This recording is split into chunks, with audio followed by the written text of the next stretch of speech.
Well, welcome to another episode of Back to Paranormal. I am Brian Mitchell, and I am here with my beautiful co-host with the sparkling eyes. Marjorie. It's Marjorie. Hello. Hi, Marjorie. How are you today? I am well. My eyes only sparkle because I'm looking at you. Oh. That's the diagnosis. I like that diagnosis. I do too. Yeah. And I just want to quickly say, we are recording from home, and it is July 2nd. So if you hear the occasional pop, it's not an armed robbery. There are fireworks going on. Yes, they're in the background, but I don't think they're picking them up on the mics unless something shoots through the window, which we hope doesn't happen. Oh, I do, though. You want it to come through the window? No. Okay. No? Okay. Anyway, this is the show where we talk about spiritual stuff, when we talk about UFOs, Bigfoot, and amazing things that happen in life. And we've never put, I don't think we've ever really clarified that, but it's mostly spiritual stuff, right? I think it's heavily spiritual. Yeah, because we've talked about near-death experiences. We've talked about, ghosts, scary, creepy stuff, and things that go bump in the night. Things that go bump in the night. And the day. And that's right, because things can happen during the day, too. A lot of people have that misconception that ghosts only come out at night and stuff like that, but spirits can be there during the day, in the evening, during breakfast, while you're having your Fruit Loops. When you're getting out of the shower and you realize, oh no, I need the linen slippers. That's right. They're there waiting for you. That's right. Well, before we get into what we're going to talk about tonight, we always start off with like a little drink or a cocktail. Nice little beverage. Yes, and what's the beverage of the night that we're both having? Well, because we're on Long Island. We are on Long Island. I figured let's get a Long Island beer for a change. So we got Blue Point Toasted Lager, and it's ice cold. Oh, it looks really good. Toasted Lager, nice Blue Point, from the makers of Budweiser. Blue Point is actually it's owned by Budweiser Group. Oh, I didn't know that. Yeah, I guess they bought it, but it's a really great beer. And so anyway, cheers. Cheerio. Here we go. One more time. Boop. Ah, there we go. And there you go. Glug, glug, glug, glug, glug. All right. Tasty. It's tasty. Yes. So what are we talking about? We're talking about the power of thoughts tonight. Yes. And this can be tied up with the power of attraction and similar things, right? The power of thought, the power of changing one's perception about the realities that are around us. Right. Because perception is so much a part of how we take in the world and how we process truth. Yes, but it's also, I think, we're going to be talking about two different books here. One is called Heal, and the other one is E Squared, and they're both basically about the power of thoughts. And I guess the way we're going to be talking about it is the power of your thoughts and your feelings to bring things, to manifest things into your life. And your book, Heal. I'm reading Heal, which is a book from 2019. It's by Kelly Noonan Gores. Mm-hmm. And she had made a documentary titled Heal, documentary film about all of this. Right. And it's about discover your unlimited potential and awaken the power healer within. Okay. And basically it's if you believe you can heal yourself of certain ailments, basically you can bring the power of those thoughts into your body and to manifest, basically to heal yourself of different ailments. Now, I'm going to say this right now with this type of show, is I believe in the power of thought. I believe that you can make things happen if you persist long enough and you believe it, you truly believe it from the end, meaning If you really believe that you're healed, you have to fully believe that you are healed already. And basically, you will become healed of whatever that ailment is. But if you have a serious ailment, we're not saying not to go to a medical doctor. No, no. I would never. Yeah. When your femur is broken, you go get it bound up properly. Right. But the degree to which you fully recover your health after modern medicine has done what it can for you is very much up to you. Yeah. And that's why, like, when they test different drugs, new drugs, and they'll have people that will actually, they'll volunteer. Well, hold on a minute. What book are you? I'm talking about, I'm just talking about, okay. I'm talking about my book. Your book. So basically, if they're going to do a test, normally what they do is they give somebody a placebo, which could be, it could be a sugar pill or whatever, and that's a control group. And so they will give them a pill, and it might be for whatever it is, and then they will give another set of people the actual pill. And then they see what happens. And they find a lot of times, because people believe that they're actually getting the quote medicine. The medicine, that they also heal up, or they also, or it alleviates the condition. They do. In this book, they do touch on the placebo effect, and it is interesting. But the lion's share of the book is really much more about getting rid of the stresses. There are 3 different types of stresses that we have in our life, and there are ways in which we incur inflammation in our body. There are ways in which we incur our own unwellness through depression, through diet, through lack of exercise, through lack of just an overall holistic approach to life. Right. And that most doctors really do agree that merely 5% of fully penetrant diseases that are a genetic condition plague the population of planet Earth. The whole rest of the 95%, whatever illness, is something that you may have incurred on your own that you can unincur through your approach to overall wellness. And a lot of that has to do with changing your thought and changing your perception of the world around you. Right. So, because inflammation is very often just our body's natural way of reacting to external stressors. Right. And so inflammation, which can cause tremendous discomfort, can ultimately lead to, from discomfort, it can grow, Deepak Chopra has said, into disease. Right. Which is then diagnosed by a medical professional. Modern medical Western professionals look at the symptoms that you are exhibiting, and they will treat the symptoms, but not the root. And it's even worse than that. Because most modern Western medical professionals deal in various specialties. Right. This one deals with the heart. This one deals with the muscle. This one deals with the bones. This one deals with lymph nodes. This one with that, and on and on. Right. And they're treating the body as though it's a car. That's right. We're a physical thing. Right. Now that we're discussing and learning so much more about quantum physics and the space in between all the cells that are in our body, you realize how completely interconnected it is. So you can't just say, oh, I'll deal with this problem and it will go away. High blood pressure, here's a pill. Right. High blood sugar, here's a pill.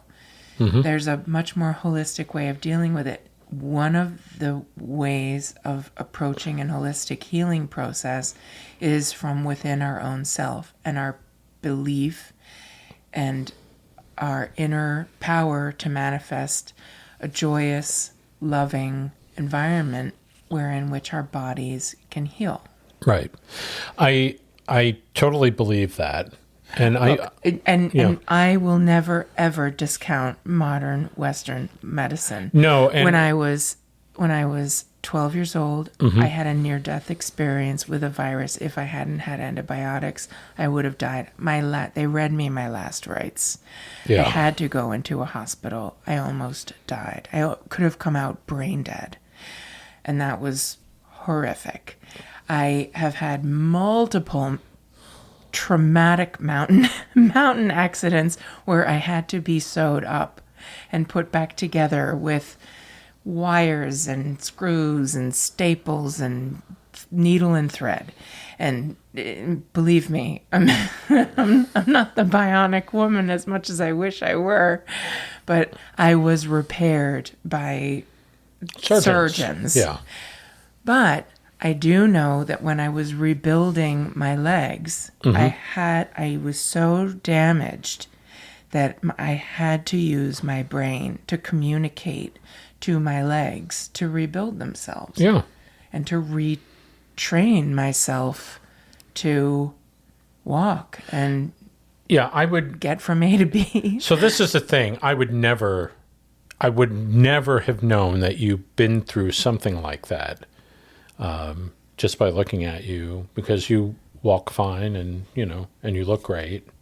And I just thank you. No, I never would have. Strong like bull. Strong like bull. When you told me that that had happened, I was like, well, where's all the damage? And I mean, they did such a wonderful job. Yes. Yeah. I mean, when I was just 16, I had my left leg was completely damaged. And when, right. I don't know, 15 years ago, my right leg was almost completely removed. And hey, guess what? They put it back on and we're good. And I'm on my own too. Yeah. And, and who knows, only with regards to the, cranial infection when I was a kid, only time will tell. When I start talking backwards and foaming at the mouth. Let me tell you, I never had that problem, and I'm kind of brain dead right now. So no, I believe all this stuff. I think that we're all energy. Everything around you is energy, and the illusion is because you're looking at it from afar. It's almost like looking at a photograph. And you're looking very close on the photograph, and you realize, or motion picture frame, it's all a bunch of dots. That's what the TV is. But because you pull back and you're looking at the whole picture, and you're not looking that close, it looks like one image. But basically there's all these molecules and stuff, and it's just and nothing is really attached to each other. It's kind of like this space. When you really zero in on the human cell, the amount of space that's in between, it's amazing. Like if you took the atom and put that as the size of an apple, right. The protons they would be several kilometers away if you really, really zero in. Right. So my point in saying all of that is what's in between all of this stuff. It's still stuff. Because it's still energy. Space and it's energy. Yeah. And it can be healed with vibrations, and energy takes up the form of a vibration. Right. I'm actually myself, as you know, very big into sound healing and acupuncture.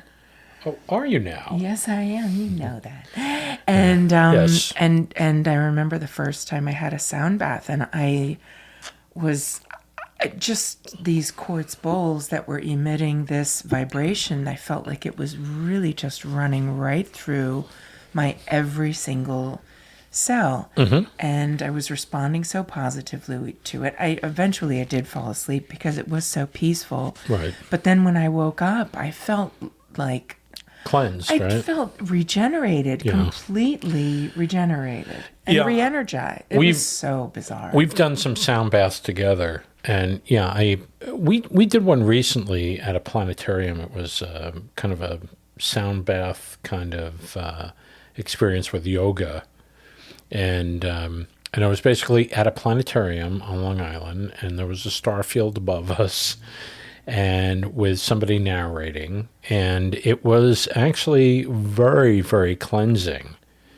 And I felt very relaxed coming out of there. And I felt really good for the rest of the day. The guided meditation. Guided meditation, yeah. So, and I've done the sound baths. They've been a lot of fun. And it's like I've gone back to it. And it's just, an hour of just not thinking about anything is just great because my mind is always on something. But to be able to be in a place and hear these unique sounds that are just ringing around the room has been absolutely therapeutic for me. Thank you for introducing me to that because I love doing that with you. Yeah, but we did go to one in Arizona. We did. We went to Scottsdale. We looked up like the best of the best. And it was a very long session, and it was a sound bath followed by Reiki reading. Yeah, it was interesting. And the sound bath was wonderful up to a point. And I felt like we were because it was a stressful trip. Yeah. We were not actually there for fun or even business. We were there for a funeral. Yeah, we were there, and it was very sad, emotionally fraught. That was a sad occasion, but the scenery in that area, it was up at the Frank Lloyd Wright Library, and it's just all desert and cactus and mountains and just absolutely breathtaking. So we were only there for like a couple of days, but we took it in. We were like enveloped with nature's Technicolor Dreamcoat. Yeah, it was beautiful. Pretty then we went to the sound bath, and it was perfectly relaxing. And then she started, you and I, we obviously weren't talking during the sound bath, but afterwards we connected, and I was like, there was this one point where she was not hitting the right chords. Yeah, we agreed on that. And it started to throw the whole thing off. Yeah, it was almost negative. I was actually anxious for it to just be over. Right. Because it was really affecting, it was ominous. Right. In a way. Yeah. But then we had the Reiki, and you were her first reading. Yeah. And then I was the second. And she just put her hands exactly where she needed to put them for you. Right. And for me. Right. For you, it was your chest. Yeah. And for me, it was my abdomen. And her reading was off the charts. Spot on. Yeah. Amazing, and right? It really was. But she was picking up on... See, we had felt as though we had kind of been sort of realigned and purified by that vibrating sound. I was kind of a little more off-put, and I was happy the sound bath ended, but... we've done certain sounds are just not welcome. They're not peaceful. They're just because you're banging on a gong doesn't. Hey, a kid can go in the kitchen and bang around on pots and pans. It doesn't realign yourself. No, it doesn't realign anything. It just makes me angry. I've done sound baths here, and like we talked about the planetarium, but we've done quite a few of them. And they've been very cleansing. I've always come out of those feeling good. There is a woman. She has multiple PhDs. She's out here on Long Island, and I really would love to get her on the show if you would, Donna. She does these sound meditations, but she also does tuning fork healing. Right. Which is less ambient. Of the sound alignment for the cells, but much more musculoskeletal. It's much more in direct contact with, and I would really be interested in talking to her on the show about it. But yes, this book, Kelly Noonan Gores, it doesn't really get into all the sound bath stuff, but what it is talking about is the vibrations that we receive, the vibrations we perceive, and then the vibrations that we generate. Yeah. And our thoughts and perception and our overall sense of positivity. Love being one of those energetic forms. That's right. And anybody who knows what real love is, and you're blessed, would understand how unbelievably healing that element is in your life. I just want to say something, so and I want people to kind of think about this, right? when you're not feeling good about yourself, and when you're, especially if your body, you're angry, you're miserable about something, how do you feel? You don't feel good, right? And it almost makes you, when you're deep down in that kind of thought and feeling, it's kind of miserable. It kind of makes you sick, Yes. But when you're feeling good and you're feeling joyous and you're laughing and you're happy, those are great. And you almost feel energetic, right? And I mean, you feel good, but you feel healthy. And I think that's a good kind of description about what this is all about. Because if you are in a state of misery, if somebody has some ailment and whatever that is, and you feel bad about it, and you're depressed, and you are angry, Which is understandable. Yeah, which is understandable. Yeah. But the thing is, those emotions are important, but to dwell on those emotions can actually really induce sickness and make things worse.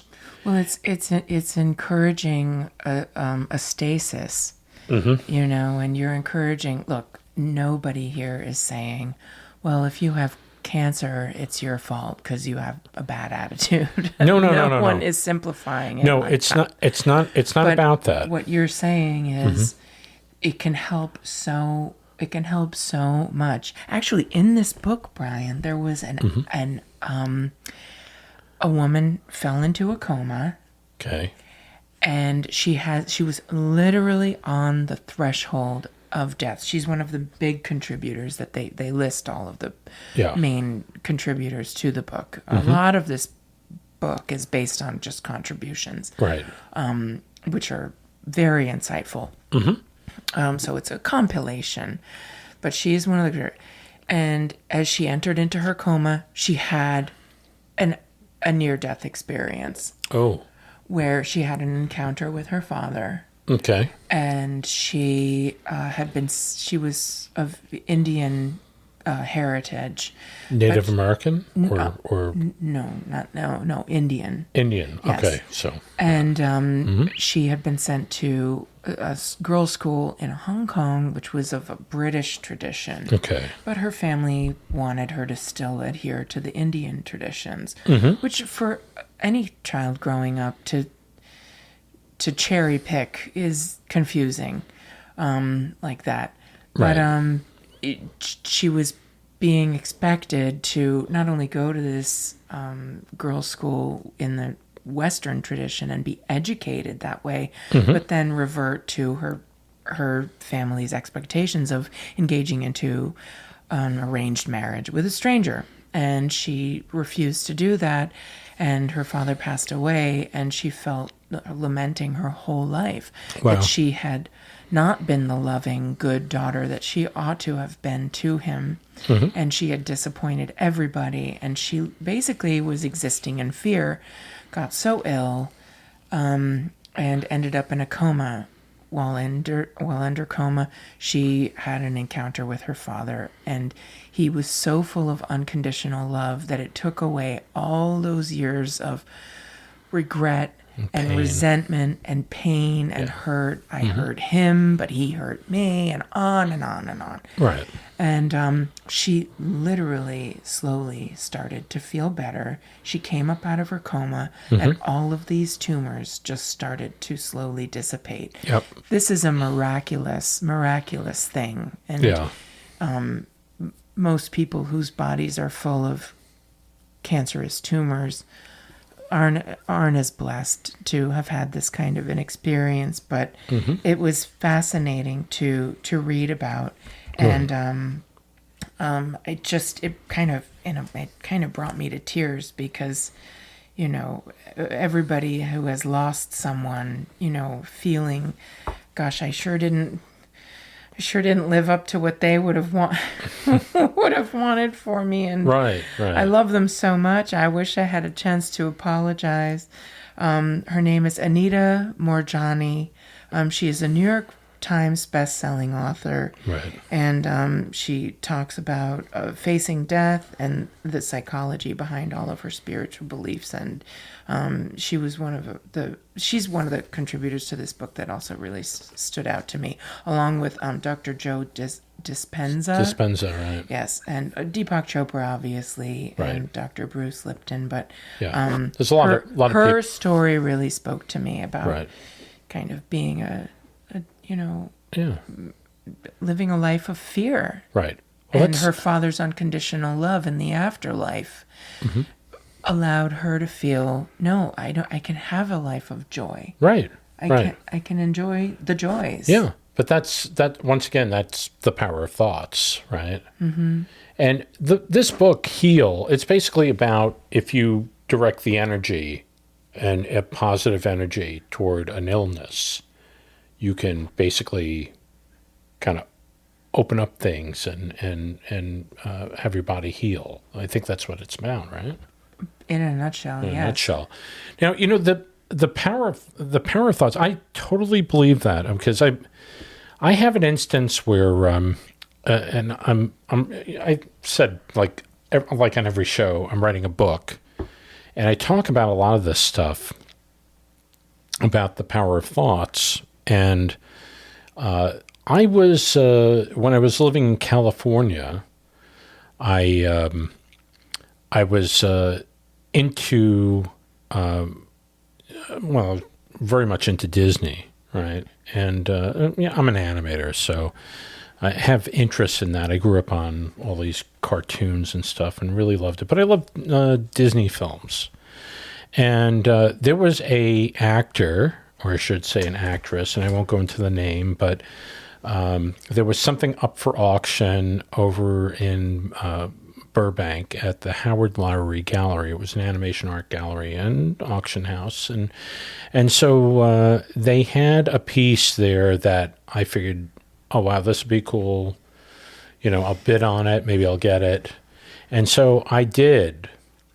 And I was thinking about it all the time, like, wow, I'm going to, this would be great. I'm thinking about where I'm going to put the piece and all that. So I ended up winning the item, and not for a whole lot of money. It was good. But what was funny, and this is just so really bizarre, was the week after I ran into that particular actress at a Costco with her husband. And oh, yes. And I was like, and look, I've been living in California for, I would say, about 7 years up to that point, and never, ever ran into hardly any, like I'd run into, people at work, and because you work in the animation profession, so you run into all these people that, actors and stuff like that. Yeah. And that's, but she wasn't doing anything at the time, and she was actually ill, a little bit ill, and she was suffering from something. And so I just found it really weird that I just bought this item, and then the following week, and I really wanted it, and then the week later, I ran into her with her husband over at a Costco. I love Costco. It was Price Club at the time, but I have found things in my life that the power of thoughts, what you think about, what you constantly think about, somehow materializes in your life. And it's no different here with the book Heal. This is just internally. But because we're all made of energy, and because we think of things, those thoughts become things. And that's what the power of thought is all about. Thoughts become things. And whether you believe in this or not, the reality is, if you think about going on a trip to Hawaii, right, and you're constantly thinking about going to Hawaii, somehow you're going to find yourself taking a trip to Hawaii, or you're going to do things that are going to get you closer to Hawaii. And I think that's what it's really all about. So, like I said, I've had things happen to me that I can't explain. I couldn't make them happen. Could not make them happen any other way. But with this, it's just like where your thoughts go, that's where energy flows. That's a saying, but I believe it. And so, which leads us into book number 2. Ooh, book number 2. Before we do that, we'll talk about this later, but are you enjoying this book? The Heal book? I really am. I have Post-its. You're making notes all throughout. This thing looks like a cutout book because of all the Post-its that are. I do. Yeah, I'm flipping through them. Right. Yeah. It's and it has a bunch of. It also has a bunch of people in there. A bunch of. There are some real people recounting. Life. Yes. I mean, a gentleman. Well, actually, Joe Dispenza. Yeah. Paralyzed. Right. From the waist down. Oh, okay. And because of a triathlon accident. Right. I know he's not paralyzed anymore. No? No. He's not. Yeah. Interesting, right? He is not. And he contributed heavily to this book. And I loved that he shared his story. And, there's something that Dr. Wayne Dyer wrote, and I was flipping. Dr. Wayne Dyer is, he's passed now, but he was a very, very famous philosopher and lecturer, and he basically talked about this, the power of thought and the power of attraction and things like that. So I'm sorry, I was just kind of... I just want to let people know who Dr. Wayne Dwyer... Yes, thank you. Yes, and, along with what you were just saying, he wrote, and I was trying to find the quotation, but I have a lot I was trying to save you here. Thank you for saving me. I have a lot of Post-its in my book, little notes. When you change the way you look at things, the things you look at change. That's Simple, right. But true. That's right. So it could be as simple as I'm having a really bad day, right? You had one thing happen or two things happen that were not exactly great. But if you look at things differently, it's like the glass half full, glass half empty deal, right? My glass is full. Yeah, it is full. Well, not that blue point. I see that blue point is about half done. No. Oh. I'm speaking metaphorically. I know you are. No, I think that the cloudiest days make for the most exquisite sunsets. They do. And we witnessed one the other day. We did. But your point of view affects, if it's a gray day outside, it's like that sunset with all these clouds, but all this wonderful color. And it was far more interesting than just a blue sky. And yes. And so some person may go out and they may just go and look at the sky. Oh God, it's going to rain. It's your perception. The grass and the trees really need that. Yeah, and that's true.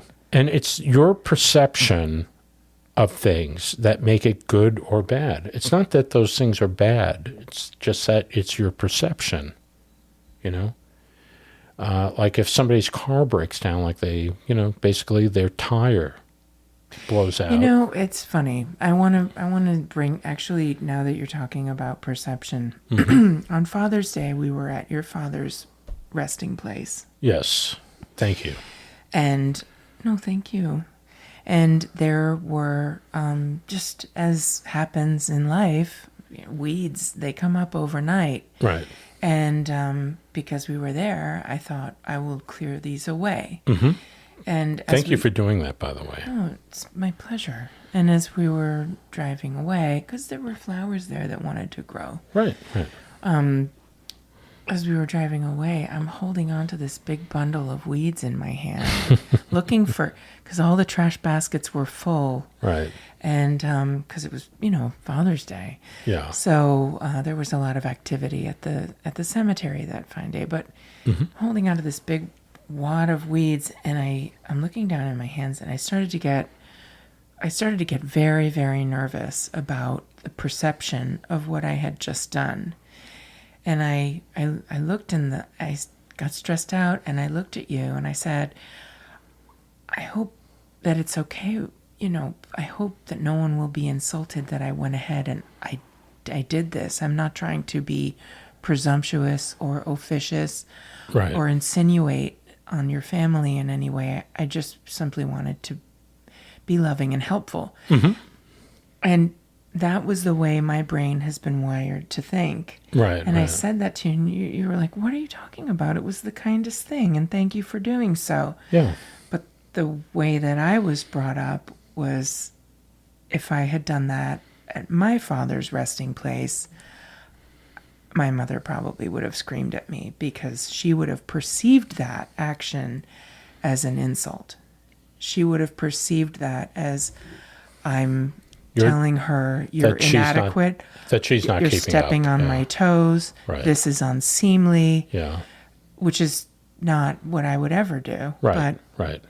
No, I was expecting years and years of training.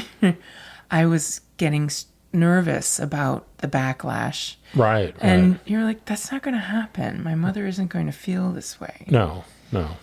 So I should be appreciative. The complete 180-degree difference in perception.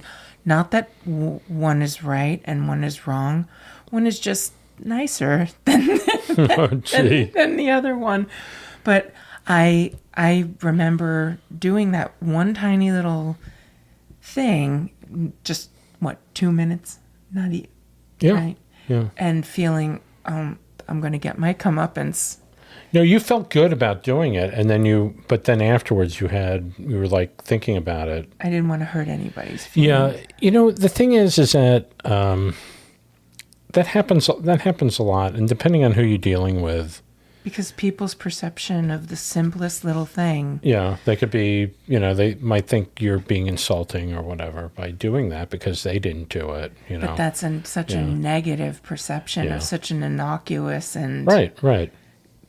So it just shows the whole world is that different. Yeah, that's true. So the perception is important. But I think the thing is like your intentions were good. Yeah, but if one's perception is so different, that's the world to them wherein they live. Right. That's right. So everybody's from a different place. Right. Everybody has their own thing. And we're always conditioned to be respectful of other people's perception. Yeah. I wouldn't want this to be perceived as an insult. Right. I wouldn't want to be perceived as impertinent. And all those little things. And it does add to the fear. I'm getting stressed out. Don't get stressed out. Please don't get stressed out. I don't, because stress causes inflammation, because inflammation, according to Kelly Noonan Gores, is the body's natural response to an intrusion. Or danger. Unwelcome, yes. Well, or threat. Okay, and your book. We're not going to do my book today. Oh. You know why? Because we're running out of time. We're going to be running out of time. Did I talk too much? Now I feel crummy. No. We're going to continue this conversation next week, but I just want to continue to talk a little bit more about heal. Please do. And so, anyway, the point is with this book is, if you think look, there are hypochondriacs out there. And I don't want to offend any hypochondriacs that are listening to the show, but there are people that believe it's always something every day, every other day. Yes, my best friend is one. Oh, don't say that. That she already knows that. I tell her all the time. Don't do that. She doesn't listen to the podcast. Well, she'll sample it one day, and this will be the one she listens to. You know who I'm talking about. Okay, let's spare her. Her name is Jane. We'll just use that name, Jane Jetson. Jane Jetson. So,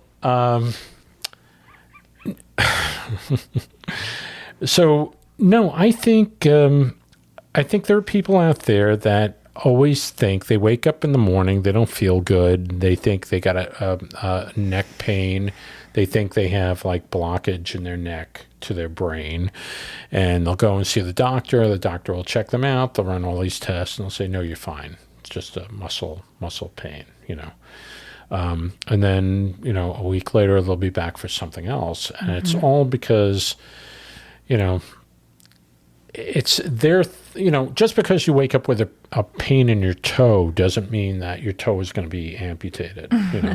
A couple years ago, you had to take me to the emergency room because I have a musculoskeletal anomaly, whatever. Right. I've had for years, and I never know what's going to bring it on. I know it's so painful, and it's in my right shoulder. Right. And it gets so bad that it pulls my ribs back. Yeah. It's a muscle spasm. It pulls my ribs back, and it compresses my lung, so I have a hard time breathing. And then when I'm gasping for air, that increases the pain. Blah blah. I had to go to the blah blah. No, it's excruciating. Let me tell you something. She was suffering an extreme pain. I don't mess around. You look like you were gonna cry like 20 times over. I mean, you could see the pain on your face. Even though you're still beautiful, you're absolutely beautiful. Yeah. But yes. I'm lying there, and they're just giving me hyper strength Advil and this and that, and that's not what was going to help me. Right. It does help. They didn't really when I feel, and when I said to the resident, I said, the only thing that's ever really helped me with this is acupuncture, and it's happened so few times in my life. That's the only thing that releases, because it's not dealing with the symptoms. It's literally going right to the nerve and dealing with the source of what is pulling my lung back. Right. And all of this. And the resident was American, but he was Chinese. And he looked at me and he said, "Oh, acupuncture? You don't want to do that." Yeah. And I basically said to you, it's like, we are not getting any problems solved tonight. Let's just go get the naproxen, which is super duper Advil. This was in Manhattan. It was in Manhattan. Yeah. It was New York Presbyterian. Yeah, and Hospital. I remember talking to somebody at the hospital too about this and saying she wants to do acupuncture on this, and they said, "Oh, yeah, don't do that. Don't do that." Yeah. And the acupuncture is the only thing that gave you total relief. Complete within a day. Yeah. And so I knew building up to this that I was like, I've got to just go see the acupuncturist. But my acupuncture, since the last episode, he had retired and he was all the way down in Chinatown, but he was no longer practicing. So I didn't know where to go and who to trust, and and the next day, you took me. Yes, and you dropped me off. Yes. In the pouring rain. And did I come out? What would my percentage of improvement? It was tremendous. It was like you went in and you came out and you almost had a smile on your face. You normally have a smile on you. You were not. You were grimacing before that. You were grimacing the day before. You were suffering with this. And it was like... I couldn't put on my shirt to go to the emergency room, and I came out, and this woman helped. I had to go in for one more follow-up, and I've been fine ever since. And I now know, okay, although I'm very relieved to know that I have the pills and I have prescriptions, I don't care to use them. I know what is going to attack not just the symptoms, but the actual musculoskeletal issue that's creating the pressure in that joint, and you know what, the good thing is now I know that that's the thing that helps. Interesting. Does that tie into this book then? Very much so. Okay. And sound healing is brought up a lot, and Reiki is brought up a lot. The healing power of the vibrations, like the tuning fork healing. That's brought up a lot in this book, and I just think it's you don't have to read it from cover to cover. It's merely 200 pages, but it's very esteemed contributors to the body of work. There's also a documentary if you don't feel like reading the book, but that having been said, it's a good book to just have around, because it will just remind you of your own ability to heal yourself. Also, a sense of humor really goes a long way.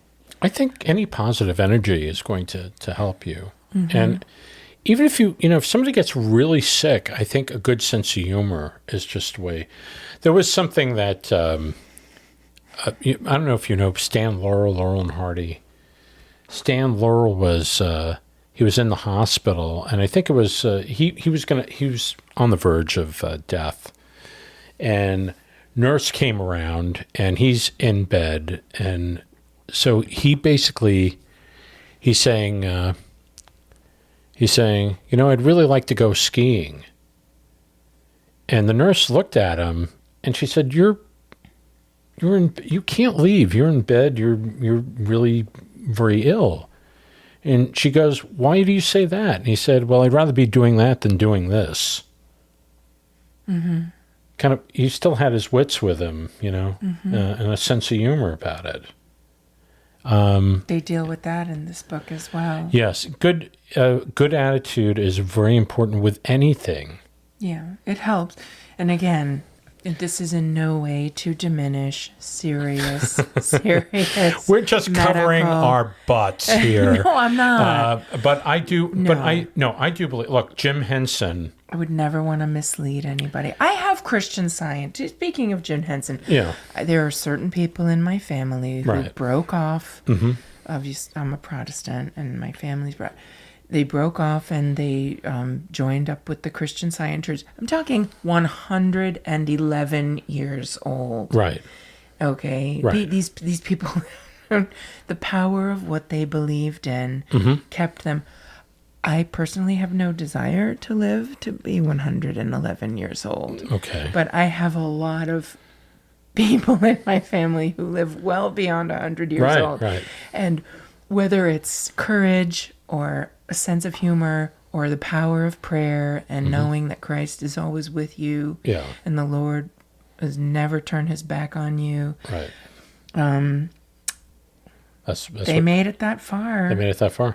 The Jim Henson story is basically Jim Henson was a Christian Scientist, and in the last month of his life, he developed pneumonia, and he tried to heal himself, and he kind of let it go, and then finally he broke down, and he went to the hospital, but it was too late, and that's a sad story. That's a negative story, which goes against this book really, but there are people that have said that they've healed themselves, or people who've had cancer and stuff like that, and they believe that the power of thought helped bring that about, where they went into remission, and doctors would be like, they'd bring them in and they'd say, you don't have any sign of anything. It's like, what happened? What did you do? And so whatever you're doing, keep doing it. I've heard that. Yeah. I heard that from my doctor. I don't think Jim Henson's problem was that he was a man of little faith. He had his faith, and it did keep him well. I think on top of all of that, he was a workaholic. I'm sure he was under a lot of stress. Yeah. But anyway. Stress. They say stress is on an up note. Stress is a killer. Sorry about that. Stress can be a killer, so it's very important to be able to regulate the stress in your life, because it's not good. It's not good for your body. Your body doesn't react well when you're under stress. You can feel it. It's not just in your head. You can feel it in your body. So anyway, so what do you think? It's a great book, right? You think you like this book a lot? I feel that this book about heal, it helps you harness what you have within you. It also harnesses what your belief is, and to change the beliefs that have been imposed on you that are largely bad, into the beliefs that you have within you that can be good. You have the power. You have the power. Yeah. And also to live a life free of fear. And again, going about, there's more than just what we have here.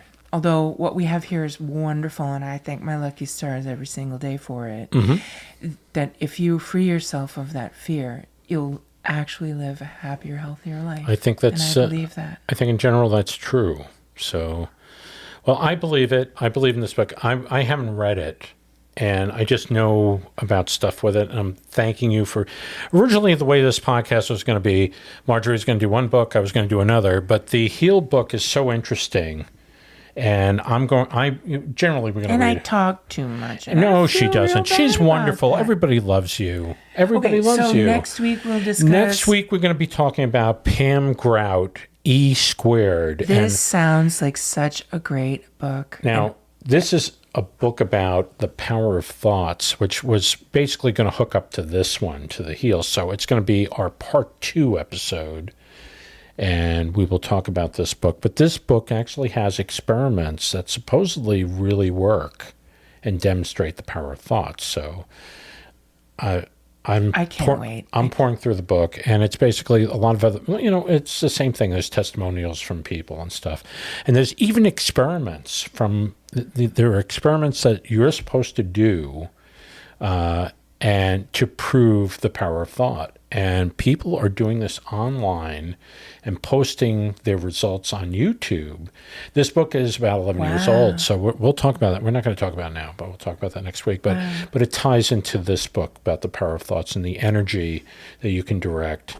And it's all spiritual. It's all about, you believe in a higher being, and it's basically, or whether it's Jesus or God or whatever you call that person, that thing, that the consciousness, the guiding power, whatever you, and so if you believe in that, you can bring things about and manifest things in your life. Yeah. So I'm up with energy. Yeah, up with energy.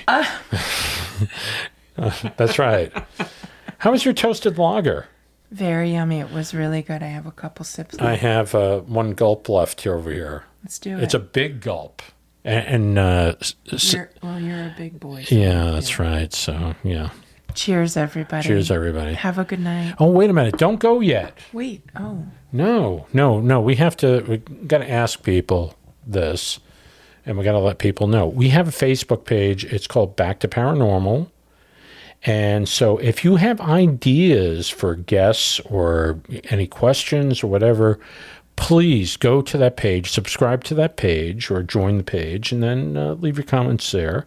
We have a text chat thing on our podcast. And so wherever you're getting your podcast from, you can actually go there and you can ask us a question there or make some comments or whatever. And on Facebook, when we post stuff, please share to your friends in your Facebook community so that this way you kind of spread the word about the podcast, right? And we forgot to ask an audience question for tonight, but we will deal with that next week. Well, I kind of covered that by what I'm saying, but anyway. So that's what I say. And we are available on YouTube. We're available on Spotify and Apple and all these different things. So if you just happen to find a link, you can listen to us in the car, or whatever, on the way to work or whatever. So, we hope you stay with us and check out some of the other episodes. This is episode 11, so we got 10 other episodes. If you haven't heard them yet, please go back and listen to them. And we'll be back next week with another episode of Back to Paranormal. Have a great evening, everybody. Good night, everyone. Good night. Thank